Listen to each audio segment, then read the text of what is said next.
Today, we will talk about Dr. Jose Protasio Rizal Mercado y Alonzo Rialonda, better known as Jose Rizal. He was born on June 19, 1861 in Calamba, Laguna. Although he was born in Laguna, he is closely associated with the National Capital Region because he studied and lived in Manila. He attended Ateneo Municipal de Manila and later on the University of Santo Tomas. Where he continued his education, he became a writer, doctor, and reformist who used his works to inspire Filipinos during the Spanish colonial period. One of Jose Rizal's most famous works is Noli Me Tangere. Published in 1887, the novel tells the story of Crisostomo Ibarra who returns to the Philippines after studying abroad. Through the history, Rizal exposed corruption, abuse of power, and unfair treatment of Filipinos under Spanish rule. The novel opened the eyes of many Filipinos to the problems in society and inspired them to seek reforms. His second famous work is El Filibusterismo. Published in 1891, it is the sequel to Noli Me Tangere.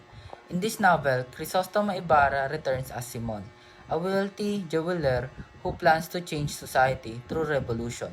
The story shows the effects of injustice, oppression, and struggle for freedom. Together, these two novels became powerful symbols of Filipino fight for justice and independence. Jose Rizal's works are notable because they encourage Filipinos to love their country and stand against injustice.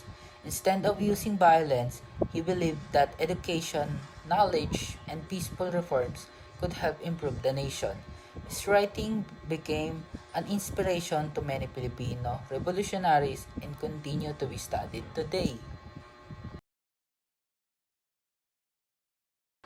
Young people should study literature from the past, present, and future because literary helps us understand our history, culture, and identity.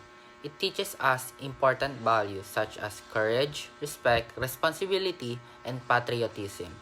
Reading the works of Jose Rizal reminds us that words have power to educate people, inspire them, change them, and build a better future. In conclusion, Jose Rizal remains one of the greatest Filipino writers and heroes. His novels, Noli Me Tangere and El Filibusterismo, continue to inspire generations of Filipino to value freedom, education, and love for the country. And that's all. Thank you for listening and arigato.